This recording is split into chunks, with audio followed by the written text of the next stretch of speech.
Hello and welcome to TNWKS, the Now We Know show, the show where we discuss a topic of interest and by the end we will have learnt something new and hopefully you will too. I'm Zach. I'm Buzz. And what's this week's episode all about, Zach? This week's episode is all about model trains.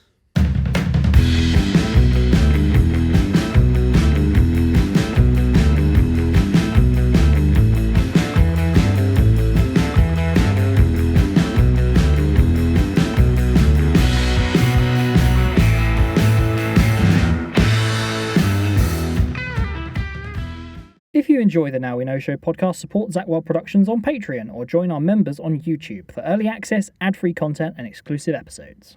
This week, we're taking the show on the road. We're going out and about to a secret location in Middle England. For the first time this year. To find out all about the fascinating world of model train collecting. Yes, and we're going to be interviewing a special guest. Who is? Ray Bond. And he's going to tell us all about the wonderful world of model trains. But before we head off and talk to Ray all about the fascinating world of model train collecting, we've got our usual weekly segment. Which is? Weird and Wonderful. So this week's Weird and Wonderful is called Fridge Raider on the Run. Now that sounds exciting. Well, it's quite exciting and also quite humorous because a chap called Daniel Fairbrother was running through Stevenage with a fridge on his back.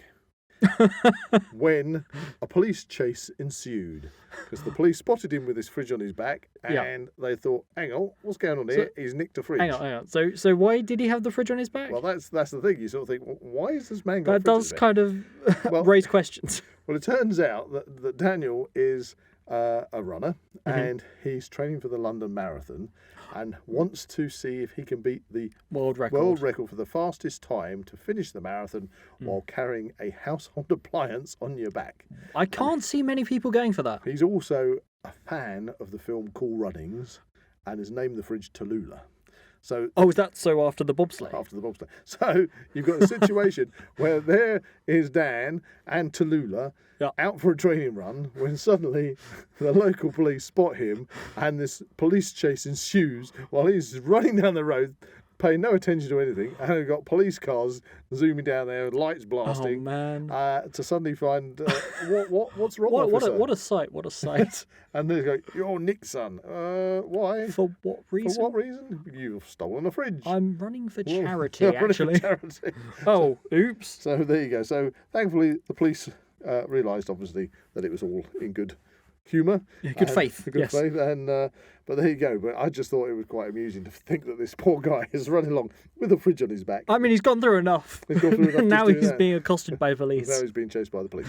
Anyway, so that's this week's Weird and Wonderful. That was quite funny, actually. Right. So anyway, it's time to head off into a secret location and find out about this week's topic.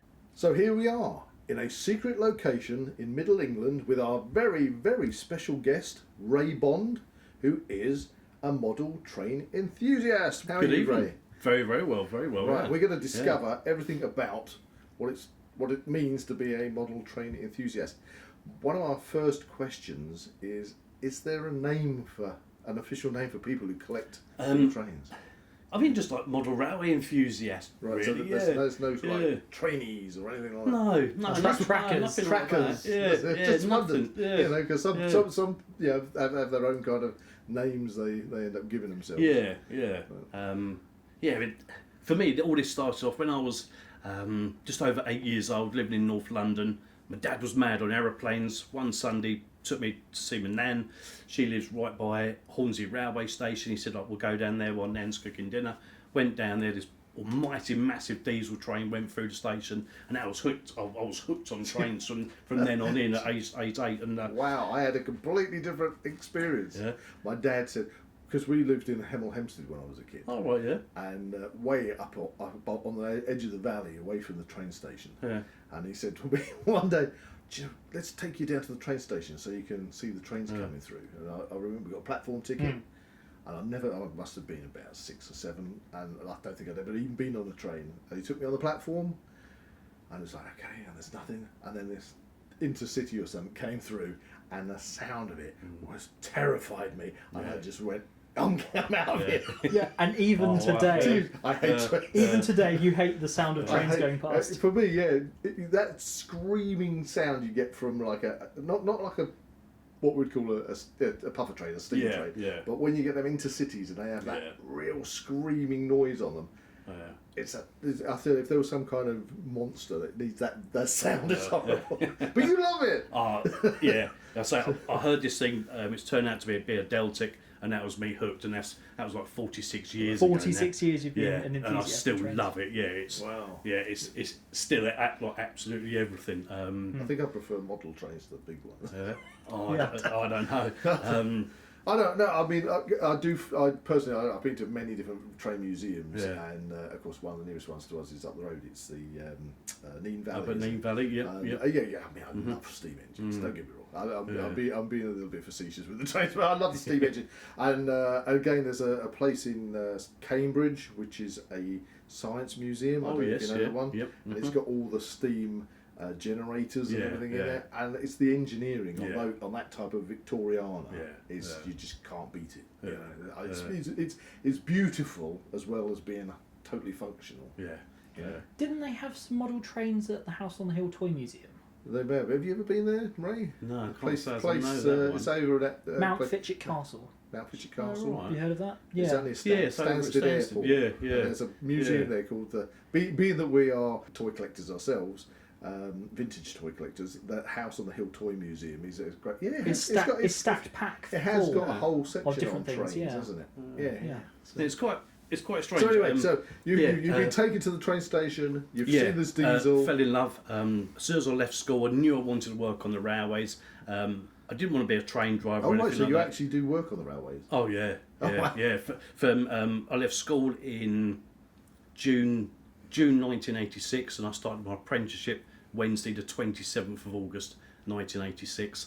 And I went straight into the engineering side. But I knew I wanted to work on these great big diesel things I'd seen. Right. Yeah. So actual physically engineer on those trains. Oh yeah. And I was apprenticed on 250 litre V12s. That's what powers these big engines that are out here.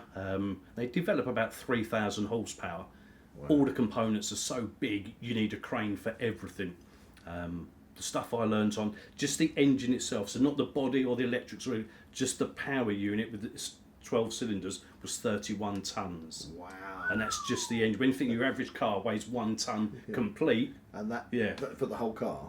Yeah. And so you're talking just the engine. 31 tonnes just for That's Well, is that like almost incomprehensible to think I was of. going to say that must be sort of in comparison to maybe a ship or something like that. Yeah, I mean, ship engines are even bigger still. Well, I can imagine the big, this the was big, the ones that go up the Suez Canal that transport must be gigantic, but 33 tonnes is it's huge. These engines stand about 8 foot tall and probably about 25 foot long, something like that. That's how big an engine is. I hate to think what the glow pugs are.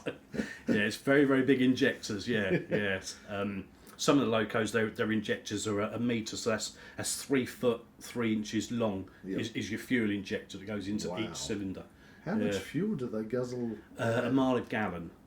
1 mile per gallon of diesel. Yeah. Wow. Yeah. No wonder the train tickets are so expensive. And that's why fuel tanks are at least 1,000 gallons. So how does that compare to the electric trains? Obviously, they're using electric. They must be more economical than the old. A lot more economical, yeah. I mean, the things we've got out here now that I work on now, actually, built by Hitachi of Japan. They come over on a boat. They go to Newton Aircliff in Durhamshire. I know that's not really a shire, is it? Northumberland, and get all fitted out. And then they run up and down here at 125. I've got to ask you, in this day and age, are they looking to try and phase out diesel because of obviously everything is saying about we can't even go to London now unless you're on a push bike without getting charged. I'm just wondering how that sort of sets on the railways. Years ago they started saying everything's going to be electric, but they did find it's fine while everything's working, but as soon as the overhead wires come down, everything grinds to a halt. When somebody steals the cables. So all these new Hitachi trains out here have all got like a donkey diesel engine, and that's a 12-cylinder Rolls-Royce power unit, and that can still power the entire train Crikey. up to about 35 miles an hour. That must cost just well, they one must be engine. very expensive. Apparently, a power unit change is £1 million. Yeah. Well, actually, this is not bad Yeah. for the listeners out there. Yeah, because Yeah. people always complain about the cost of railway travel. I mean, the amount of investment there must be in the rolling stock Yeah. is exactly. vast. And maybe people don't pay Yeah, attention. yeah. Plus, Yeah. obviously, the daily maintenance of the Yeah, whole yeah, networks. yeah. You know, Yeah. wow, crazy. Yeah. But so you've worked obviously on the trains Yep. for all these years. Yep. So was it the love of trains, full-size trains, from that experience with your father on the train track? When did you suddenly turn your eye to the model trains? So yeah, I saw the big train, fell in love, and straight away, like Dad bought me and then built me a little model railway. I think we all remember we were kids. yeah, Did you ever have exactly. a wind-up one? I remember having Yeah, just a sort of circular one. Yeah. I mean, you bought me model trains as a kid. Another great story. Zach, bless him, he loved Thomas the Tank Engine. Oh, right, So yeah, we got into it. Yeah. He loved Thomas the Tank Engine. You know the little Thomas the Tank Engine ones you got? Mm. And then Dad goes and spots that they do a whole set of electric Thomas the Tank Engine ones, with a track and everything. So I thought, right, I know where this is going. I'm going to buy these. And I bought them, and they're like, all these, look at these electric trains, got like naughty diesel and all this. Yeah. Gave him to set it all up, and then he refused, he wouldn't let me turn them on. No? Oh, wow, If I yeah. turned them on, he'd say, I "Off." have no Off. idea. I have And no you- idea why. You had hours of fun playing with them by pushing them around, but you hated actually having them running Oh, by wow, themselves. I mean, I've still got them. You still got them all. So I may as well set them up at some point. Again, being vintage toy collectors, everything that has been bought over the years stays because you never know in the future. Yeah, So yeah. who very knows? true. Maybe those electric. Well, trains- maybe we should talk about where we are actually recording Yeah, this. yeah. So we are in your, what would you call this? It was going to be the garden room, but I think it's going to end up as a railway room. The railway room. Yeah, It's two perfect. I can of see it. why. Yeah, I can yeah. see why. It's a purpose-built, big, Yeah. very, very well built outbuilding, quite nice, yeah. which you are obviously. We're sitting right in kind of like this. The centre, centre. the central hub. We've had to come underneath this. It's a bit like being at a pub, isn't it? Coming I was thinking an escape room entrance. Right, but you know where the flip up top and you go through the bar. Yeah. Yeah. Apart from this doesn't flip up because of the train. You gotta tracks. crawl. You got to Yeah. crawl, and then we're in this central area, which is beautiful. I mean, yeah, we can see how you're setting this up. Yeah. And then underneath your, what would you call this? Your decking. I don't Yeah, know. so we call this, like, this area is the baseboard. Right, so the baseboard for Yep. all. And we are the completely 360 surrounded by this. Yeah. Yeah, And yeah, underneath yeah. that is all your storage. So you've got all Yeah. your. Yeah, We'll yeah. get to that later. But anyway, Yep. yeah. So you're in development stage. I'm taking it. Very, very, very much so, yeah. So the room itself is, what are we, 6-7 months old. I had the baseboards and the storage built in November, so that's 8 weeks ago. We've had Christmas and everything. Yeah, so it is very, very basic at the moment. There is one continuous loop of track. Eventually, I'm hoping for 4 continuous loops of what we call standard gauge model railways, if you like. This is the most common gauge. It's called 00. Okay, 00 gauge. 'Cause I was 00 going gauge. to ask you. I know nothing about Yeah. model trains, but I kind of heard that there's different gauges. That's it. Yep. And Yeah. is that kind of different gauges because of different countries, or is that different gauges because the model makers themselves make them in different I gauges? think a lot of it is like the model makers do it.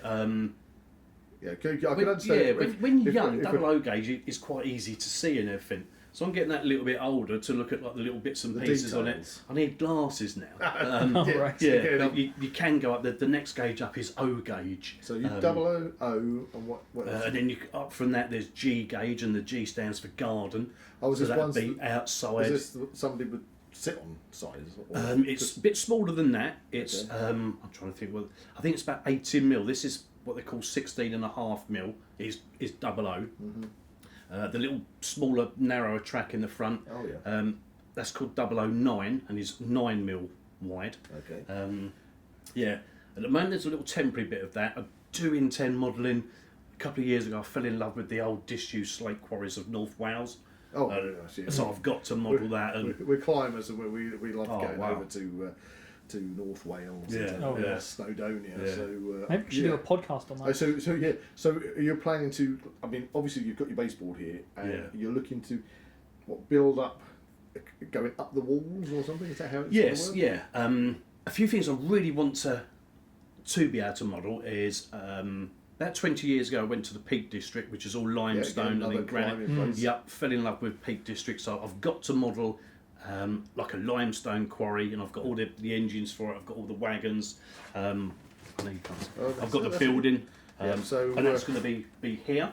Right, so let's just take a look. So Ray's just shown us out of this. So it's a complete. What would you call that? That's a quarry. It's all like the quarry buildings. Mining. Yeah, so like where the limestone's extracted from the cliffs and then goes through a processing plant. And what, the trains would come underneath that building to get loaded? Yeah, Right. And then like the process crushed down limestone. Is Why then are they really going into detail? Yeah. I didn't realise. And is then hopper fed into the top of the wagons, and then those wagons would then go off. As well as the trains that are going to be moving around this landscape, are you going to be incorporating other kind of movement into anything? Yeah, Quite does that probably put the stuff into the trains? Yeah. Wow. It does. Yeah, That is some excellent miniature model work there. Yeah. So so I do want to do that. So yeah, you can actually like load a train.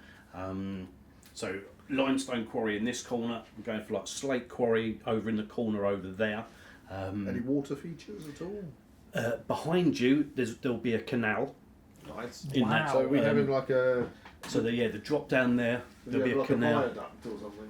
Yeah. At the moment, it's just on like temporary plywood stands, but yeah, they will come out and it'll either be like an engineering blue brick viaducts at that end. I'm trying to think for the listeners. So we're talking about. I mean, everybody's familiar with Harry Potter movies, and you always see the Hogwarts Express go in on that viaduct. That big viaduct. So that's kind of what we're talking about when it comes to the train viaduct. Yeah. Now that viaduct, specifically that one, that was the first concrete viaduct in the country. So I want to go for like a blue engineering brick effect at that end over a canal. Nice. And then this end, you're going to stick a couple of barges there, or yeah. And there's got to be a lock. It can't just be a strip of canal. It's got to have a lock in it. This is detail. So exciting. As well. It is. I mean, we love board games. Right. But some of the one particular board game that we play is called Hero Quest, and that comes with an inordinate amount of add-ons, but all those little miniatures and everything, from doorways to walls, furniture, everything. It's all got to be hand painted and everything. And I was doing that even before we just came over here. I can appreciate the amount of projects you've got here. It's massive, It's quite the undertaking. Yeah. And you said earlier you've been collecting for so many years. Yeah. But you've only just. This is the first time that my collection has been in one room. So you must have been itching for years to actually be able to have the space to lay this out. Yeah. Wow, it's been dotted all over the house. This must be and a dream come true for you. Yeah. I mean, for several days, I just come down and just look at it. Or just sit and just think, like, wow, this is. I get that. I get that a lot on collecting as well. Was this all stored actually in your cottage then? Yeah. Wow. I don't quite know how. I think we have to say really that's why we had to go up into the attic. The attic is just like a museum. So wow. So in these boxes that I can see here, what is in them? The side you're looking at now is what we call the rolling stock, and that's your coaches and that's your wagons, and we've got approximately 1,000 pieces of carriages or wagons. Out comes a box. Yep, we've popped the lid off. Oh wow! So this particular one is sort of like odds and sods wagons. So this is what we call war wells, which is what the army used to transport tanks and things around the country. Nuclear flask wagons are in here. Wow. Any low flat wagons. The box below it, that's all my chemical tankers. Transhield. Yep. Wow, my mother used to work for BOC Transhield. Oh wow. Down at Hemel Hempstead before it blew up. Yeah. Now it's funny. A little while ago you mentioned about Stansted Mount Fidget. Yeah. I buy my models pristine. Yep. And I then take another question we're going to get to. So you buy pristine from model shops, is this or? Yes. Yeah. Generally online now.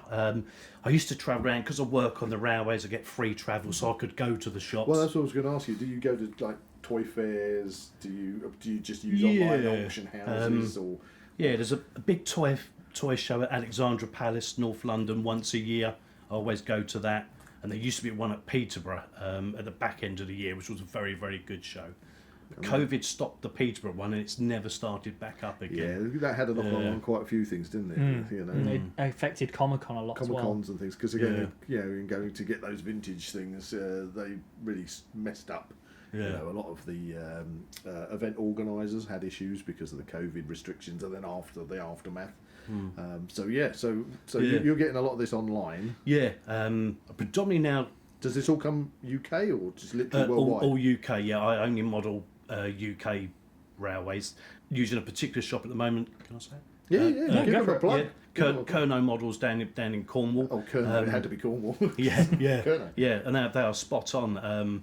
You ring them up, and bearing in mind they're down in Campbell, which is quite a way into Cornwall. As long as I put the order in before midday, it'll be on my doorstep 8 o'clock the next morning. How often do you actually travel down to their place? Because we love Cornwall. Yeah, We do. We do a lot of diving down there. Oh wow, yeah. Yeah, we did our wild swimming podcast. We did around while that, swimming yes. one down in Cornwall. Our son-in-law's in the Navy, and he was like down in Falmouth and Plymouth and everything. Yeah, so we used to go down there quite a bit. So then I'd go down to his shop, Campbell. Is that how you found it? Or was it?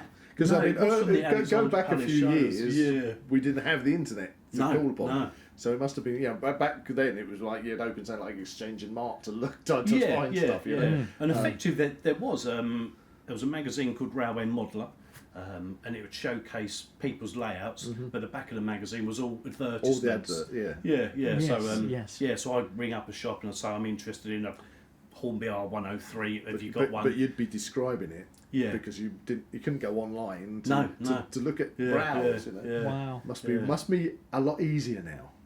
It Is the temptation even worse? Oh, it's the temptation actually is worse. Yeah, Especially because you can actually, like, through eBay and things like that, you Yeah. can actually see what you're getting as well, yeah, as opposed to just a promotional image. yeah.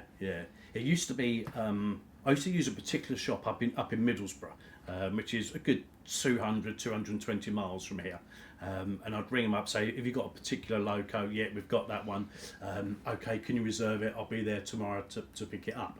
I'd fill in one of my free rail passes, travel up to Middlesbrough, and I'd buy that one engine, and I'd come home again. With the internet, you look up that engine, but while you're there, so I wonder what else they've got. Yes. And something that I'm a sucker for is I refuse to pay P&P. Oh, post and package. Yeah. Yeah. That's post and package for our international listeners. So instead of like buying something for X amount and being charged £5 post and packaging, if I pay at least £200, I get my post and packaging free. Yep. So I always tend to do that. So I'll increase your spend order. 2 or 3 times what I really wanted to, just to get the free to get your packaging. So now it's a bit of a false economy. I was going to say that's a man's way of thinking. Yeah, but it really I really riles me want this, but I don't want to pay £5 post to packaging. Yeah. I'll just up the order. I love that. Yeah. So instead of one, we'll have 10 of those, and right, how close? Well, you're £3 or £4 short. Right, okay. Stick in something Well, else. it's good to have spares. Yeah, you always say Yeah. that. It's all good to Yeah. have spares. So what can you remember what the first piece of your collector... In one of these stuff you boxes bought? is a Hornby Triangle Blue Pullman set. I think it was made in about 1972, 1973, and that's the train set that my dad bought me, and I've still got it. You still got... Yeah. So that must hold a lot of sentimental value. Yeah. That's So I have still got that. That's fabulous that Yeah. you got that. Yeah. Would you say that that's your favourite, or do you have something else? Do you have a... Oh, yes. This is my star of... I do. So if we backtrack a little bit, I was saying like my apprenticeship, I used to work on these 250 odd litre V12s, and I just loved them. I think in my collection I've got about 200 model things called Class 37s. Some are pristine as they are, but I found it's actually a lady who lives in Stansted, Mountfitchet. Oh, right. And I take my pristine models to her, and she makes them dirty. Oh wow! So we somebody can- that actually does that. Yeah. And it's a massive business. It really is. I want my train dirtied up. Yeah. Dirty my locomotive. Dirty my locomotive. Yeah. out of the box, they're very shiny. They don't look anything like the real things. Yeah. So I take them to GC Weathering at Stansted Mount Fitchett, and then sometimes I'll give a prototypical photograph and say I'd like it to look like this. Other times I'll just ask for like a generic, we call it like light, medium or heavy weathering. You can tell it pulls coal trains, it pulls oil trains, or it spends all its time on passenger. If it's on passenger, it'll stay a lot cleaner than if it's pulling coal trains. And about 1 month later, she'll ring me up and say, right, Ray, it's done. Come and get them.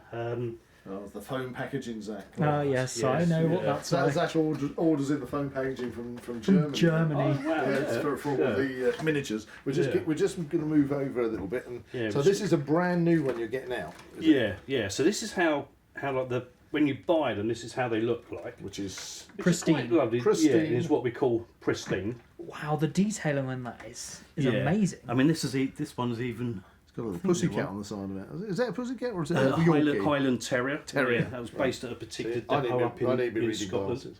Yeah, this one's even got the little handbrake chains that run from the body down to apply the handbrakes. Must be without my glasses, I can't see them, but I'm assured They must be there, Zach. I believe you. I believe you. Yeah. And then the other train is identical, same model.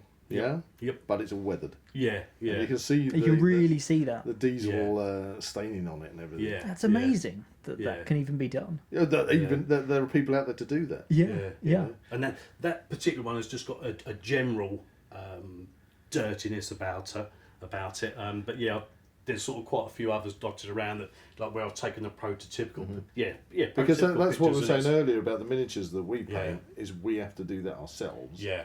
I wouldn't have imagined of taking miniatures to somewhere else to get them painted. I mean, I could imagine buying pre-painted ones. Yeah. So it's fascinating. So how much does that texturing kind of cost? So that one there was £30 to take it from that condition to that condition. That's reasonable. That's very reasonable. Yeah, the amount of time you got to invest in doing that. Yeah. When I take these wagons, each of these wagons will be about £8 to do. Okay, so we're looking at what type of wagon are we looking at that for? So these are specifically what they call HAA hoppers, and these come out in the 1970s, and it was for the mass transport of coal. Right. From collieries to power stations. Right, okay. Semi-automated. The wagons were top loading, so they'd be filled with coal.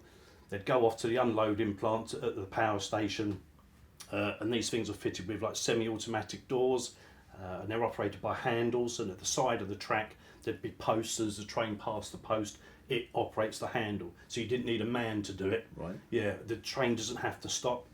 The driver can dial in a speed of 0.5 mile an hour or whatever that particular power station can handle. Anything up to 3 miles an hour, and then they just crawl through. They never actually stop. And they tip themselves out. The hopper doors are on the bottom. Oh, right. Yeah. Well, and underneath? they drop out. Yes. Ah, crazy. Yeah. So I take it, looking at these. I mean, how many you got there? About There's 15 now. 15. Yeah. And they're all in pristine condition, so they've all got to be dirtied up. Yeah. Now a prototypical rake is 36 wagons, so I've still got a couple more to collect. Yeah. And what do you use as a replicant coal? You can actually buy scale coal. Scale coal. Yeah. So and then you could have say like a piece of card. You make like a former, cover it in PVA, and then just sprinkle the scale coal on it. Right, let so it dry that out. kind of just sits on the top. Yeah. Wow. Yeah.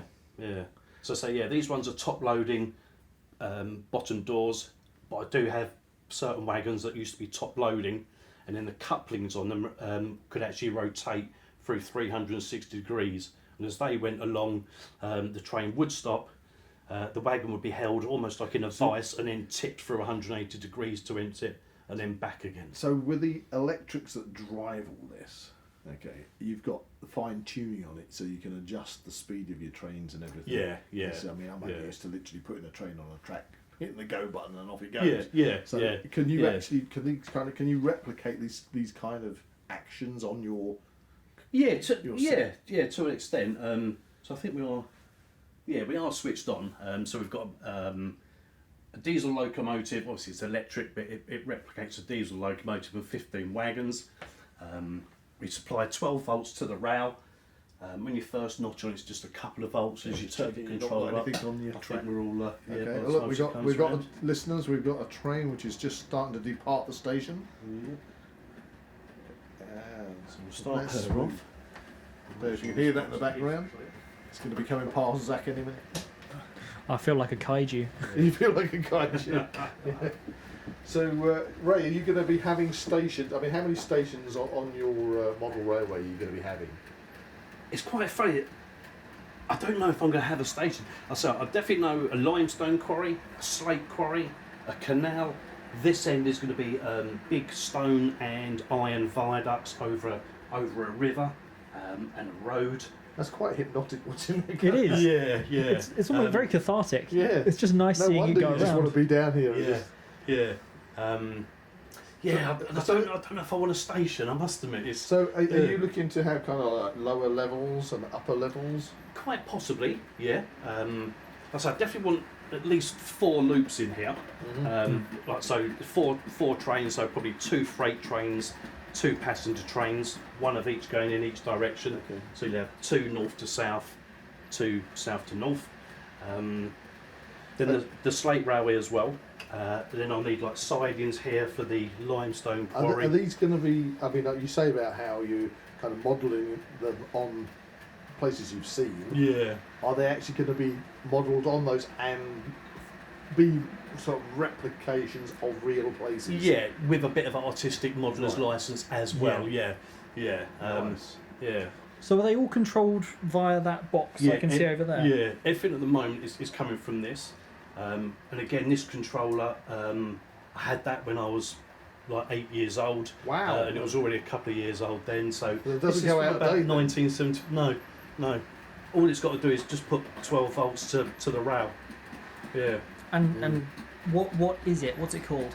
Transformer. This is the controller, if you like. Yeah. This one was made by a company called Hammett and Morgan. And it's their duet controller, which was like top. If you're saying top that's from the controller at 70s, the time, yeah. that in itself must be a collectible. Then. Yeah. Must be worth quite a lot. There's 3 of those. Yeah, there's another 2 of them somewhere. So I think Again with the spares. I think in the conversation we kind of skipped a little bit because you said what is your most favourite prized? Yeah, it's one? this loco here. It's that particular one you got out, the one that's been the dirtied up one. Yeah. And what again? What type? That is is really cool. This is an English Electric Type 3 Class 37. I used to never actually worked on that actual one, but they built 308 of them, and I worked on about 100 of them. Yeah, and I just loved them. And yeah, every model that comes out of them, I end up getting at least one of. Yeah, and that's why there's so many of the things. Yeah. So yeah, that one probably is my like go-to one. I've got to say, I've kind of noticed so far. I haven't noticed any steam trains. No. So are you not a steam train? No. Right. Okay. No, doesn't do anything for me at all. I honestly, I don't know. This is what we're Yeah. discovering on our journey. Yeah. Because kind of like you imagine a lot of model train enthusiasts probably love having a Flying Scotsman or something like that. Yeah. And I don't think I own a Flying Scotsman. Yeah. So what is it? I've definitely not got a mallard, which is what they call the A4, which is like the very streamlined. Is that the one that's got kind of like a bullet That's shaped it. front on it? Yeah. And I know I definitely haven't got one of those. But yeah, every class of diesel locomotive that there's a model of, I've got those. Yeah. Wow. Yeah. I mean, even the sound of it going along the tracks, it does sound like a train. That tick. Yeah. Just take the mic over to it. You just feel as if you've got a train, which technically we haven't got a train coming past, but you kind of like feel in miniature. Yeah. It's got such a nice sound. Yeah. Yeah. And then I'm still talking about the idea of. So the track at the moment is what they call flexi track. Okay. And it comes in scaled down versions of, it's about 180 foot long. Now the real railway used to get like a clickety-clack, and that's because the rails were 60 foot long and then bolted to the next piece. Right. So it's quite possible, at least one of my loops, I'll just make like a little hacksaw cut in one of the rails at a scale 60 foot, and then you'll get the proper clickety-clack, clickety-clack, So clickety-clack. this is wow. like a little tip, professional tip there to get that yeah. to get that sound. Yeah. So the controller that's running now, they've been around for like 50 odd years. Obviously everything's moved on now. This one just goes round and round, but you can buy now engines with the it's put into sound the and station. everything There you in. go. Yeah. Do you have a whistle? Well, it's funny you should say that, because I'm going to swap places with you, because you're saying there is no steam engines, and you are sort of right, but over in this corner we've got the beginnings of the slate railway. So this is narrow gauge, prototypical narrow gauge, and is in scale with this gauge. So in real life, if There you if go. that It's got engine- one right behind me. Yeah, as if And by that magic. one is tiny. Yeah. Did you yeah. just put that there? Or was it already there? It was Oh, it's already blended, there. It's yeah. blended in with It's that so platform. it's so small you couldn't see And it. that Yeah. one is a steam engine. Yep. Ah, Yeah. right. Now this. And this is a genuine model replica of engines that used to work So this is in North Wales. a double-ended steam engine. Yeah, So it's actually one complete engine. Yep. But it goes in both directions. Yeah. Wow. So two, I don't think I've two ever- boilers and everything. Yeah, and they don't do think I've ever exist, and seen them. they still run to this day. Wow. Yeah, a place called Porthmadog. Well, I've heard the of it. Festiniog Railway. They've got about 3 or 4 of them in this size, and then there's a slightly bigger variant as well. Yeah. And When was it we quite went lovely. on the last time we went on a steam train? That was at Llangollen, was that? Oh yeah. Ooh, that Yeah, must that have been was quite a while ago. Quite a while ago. Oh, So I don't know if you yeah. could hear that. So Yeah, I can hear yeah. So this little engine, which is what we're looking at there, 3.5 inches long. Yeah, four By- a max. Yeah, by 1.5 inches, maybe 2 inches high. Yep. Now this loco is digital control, fully sound functioning and everything. And hopefully, if I get it right, you'll get all the So sounds. does the sound come out of the actual engine itself? Yeah. Wow. Yeah. Do you wanna move there over, is Zach? there is speakers in here and everything. So we'll start off with the whistles. Wow. And then It's the steam. yeah. Don't want to go that way, do we? You don't go. There's no track that way. Oh, it's going to actually puff. Take the brake back off. Oh, it's got a brake. Yeah. Yeah, sort of get in there a little bit.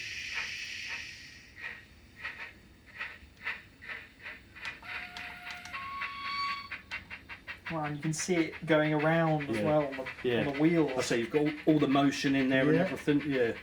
Wow. I'm loving this. And the sounds coming out of that That tiny is brilliant. Yeah. That is brilliant. Yeah.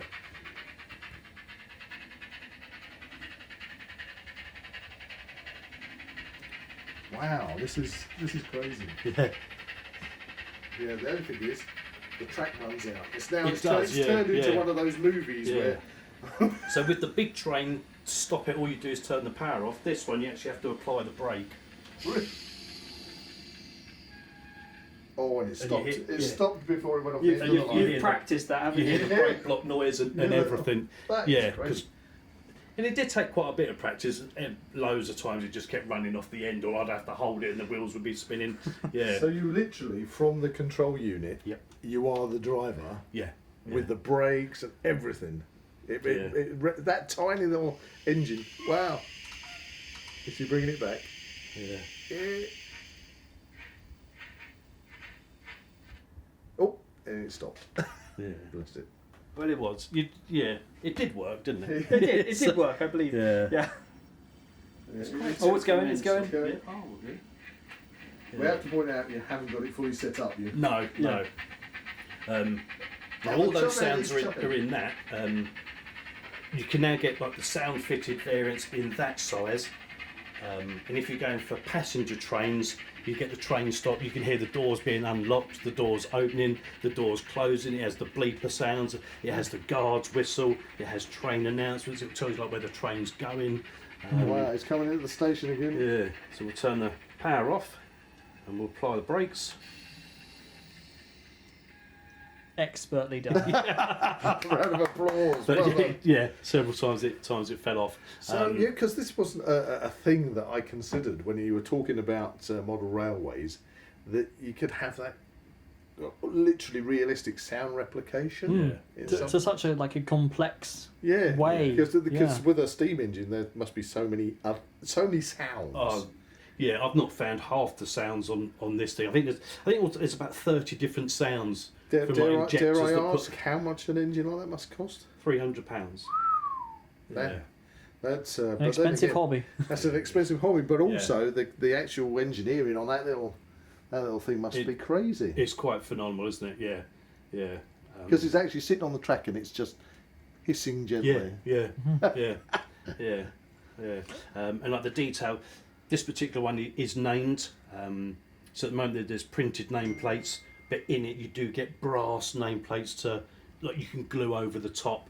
It's got the maker's plates on the boiler ends and everything, and under a magnifying glass it is all legible. It's fair to say there is a little room for steam power in Ray's heart. Yeah. Narrow gauge in this corner, there will be steam, and there will be quite a few little steam engines. Yeah. I love all these little quarry locos, these quirky little quarry locos. So how long do you think? I mean, this is in my eyes a major project what you've got in front of you here. Yeah. I mean, you've got everything. The framework, let's call it the framework is in position. Yep.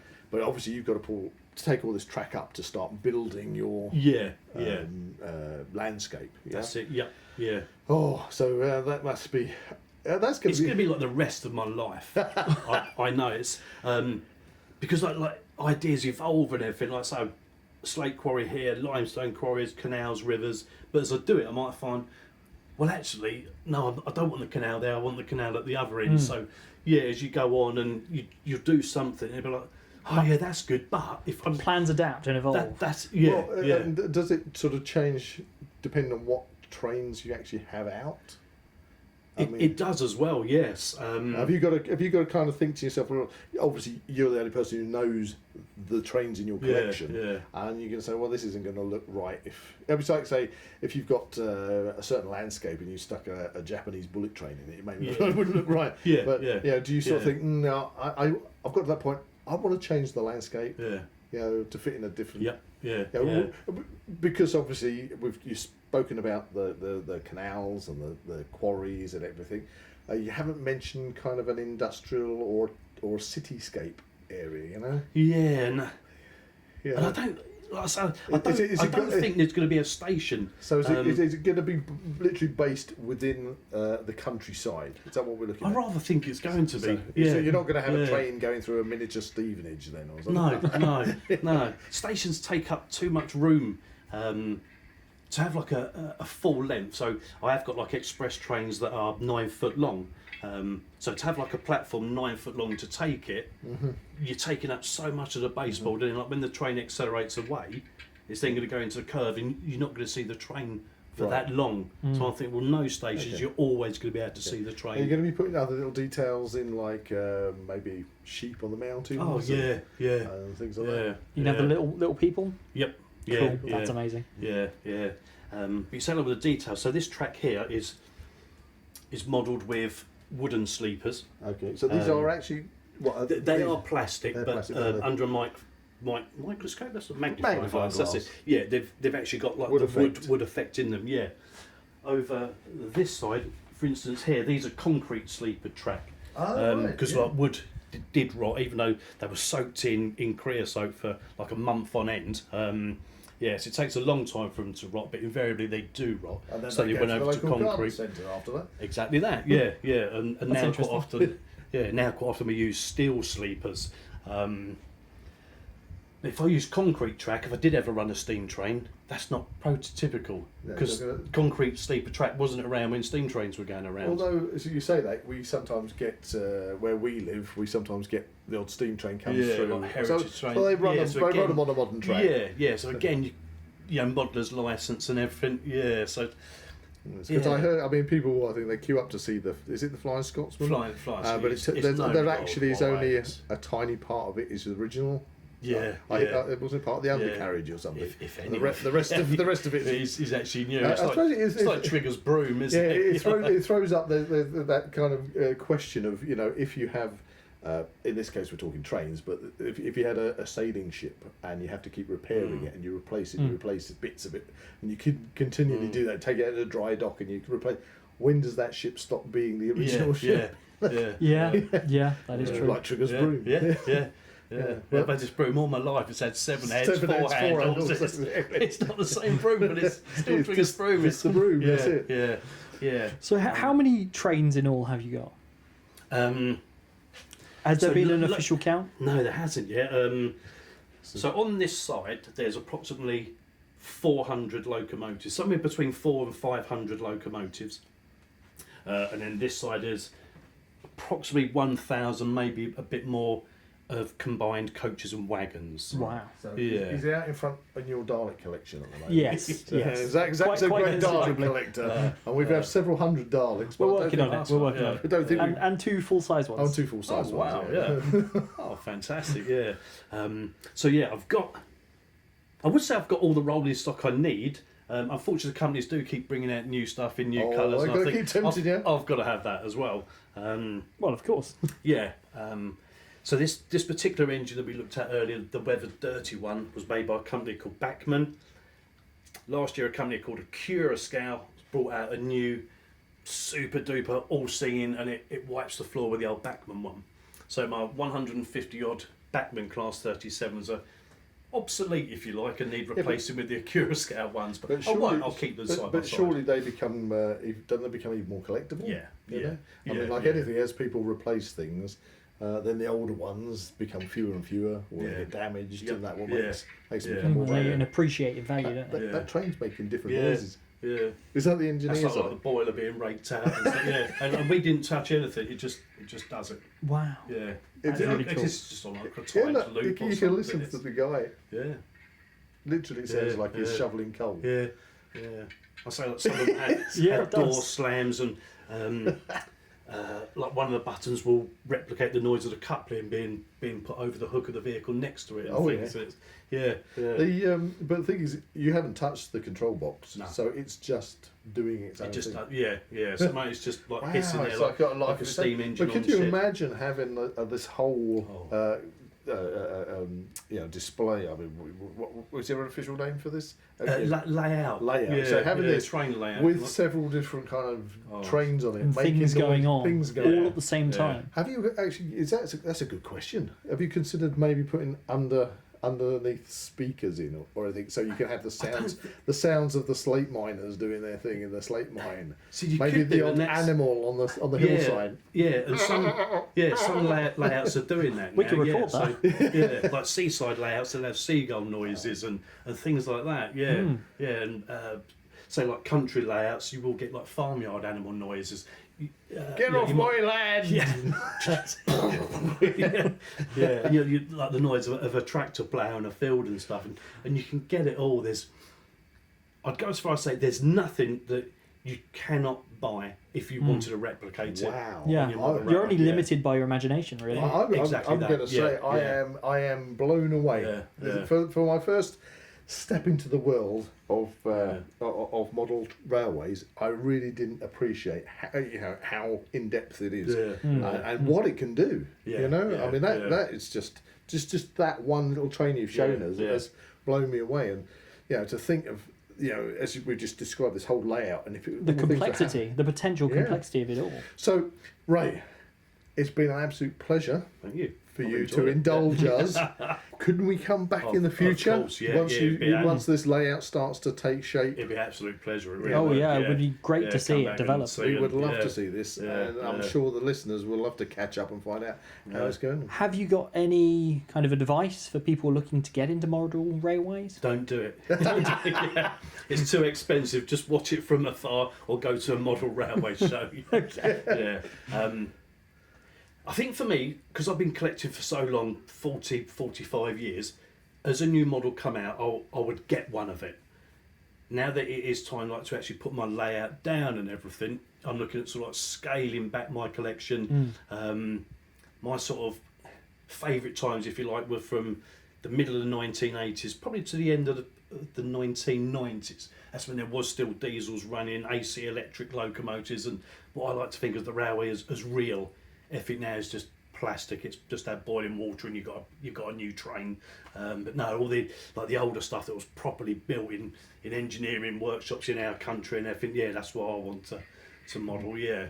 So yeah, if you are thinking of getting into model railways, yeah, sort of have a think about what is it you want to model, because otherwise it is very expensive. I suppose everybody's going to kind of have that initial key, that thing that hooks them. Yeah, and quite often it is Flying Scotsman. Yeah. You see the real Flying Scotsman. Right, I'm going to have one of those, and yeah, you get your Model 1 and a couple of coaches and a loop of track, but very soon that's not enough, and you want your loop of track to be bigger. You want a siding, you want another carriage. I want a train going the other way to pass it, and before you know it, you have got 4 or 5 engines. Yeah, that very small track suddenly becomes what we see before us now. Yeah. Okay, one last question before we go.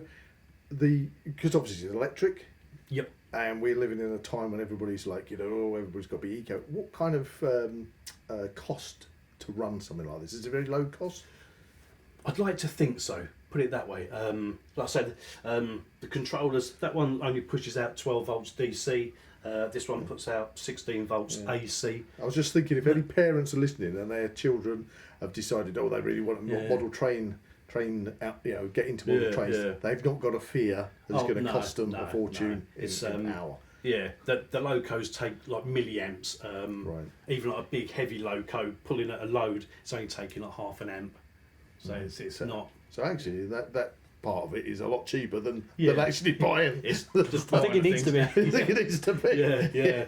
Oh, it's been absolutely fantastic to I've let us enjoyed know. it. Yeah, I hope that was Thank you very much, Ray. And you can tell I'm quite passionate about it. that's what we like. Well, it's been part of your life for so long. And it's very, very, very kind of you to share your passion with us and our listeners. Pleasure. And yeah, like I say, come along, and each time something's happening, I'll let you know. And as and when enough's happened, that it's then we'll come for back. yourselves. We'll Come really enjoy that. Thank you very much. Fantastic. Thank you. Okay, take care, and we'll see you again. Cheers. Excellent. Thanks very much. So, Zach, we're back in the studio. That was absolutely really fascinating. That was so interesting. I didn't know there was so much to know. I kind of just naively thought you just had an electric train, stuck it on a track, and it just But no, there is a whole process. Crazy. A whole dedication there. Yeah, I mean, the detail to find that was phenomenal. This is not, as we said when we were there, the Thomason tank engine electric things that I had. Yeah, these are to actually, minutely magnifying glass detailed things. And to send them off to people to have them weathered, yes. The weathered, antique to it's hard to put, but weathered, they've been weathered. And that little steam train that made all those noises, and they weren't how you say, kind of like the old electronic type noises. No, they were very digital sampled sounds. So they were totally spot on for this tiny little train. I know. I mean, that literally it was magical. It was magical. That hooked me. I thought, I want one of those just to go around my Christmas tree at Christmas. That'd be good. That'd be good. Just have the little one around there that does all the sounds. I think we'd have to persuade the rest of the family. But I was getting a bit carried away. I was thinking once Ray's got his landscape done, you got to have all these sounds for all the. I know. Back to the sheep again. Oh no. Oh, you should be like some kind of Foley artist. Get off my land. Was that a cow? That was a cow and a farmer. Oh, okay. I was trying to think if there any other ones. I think. Quack.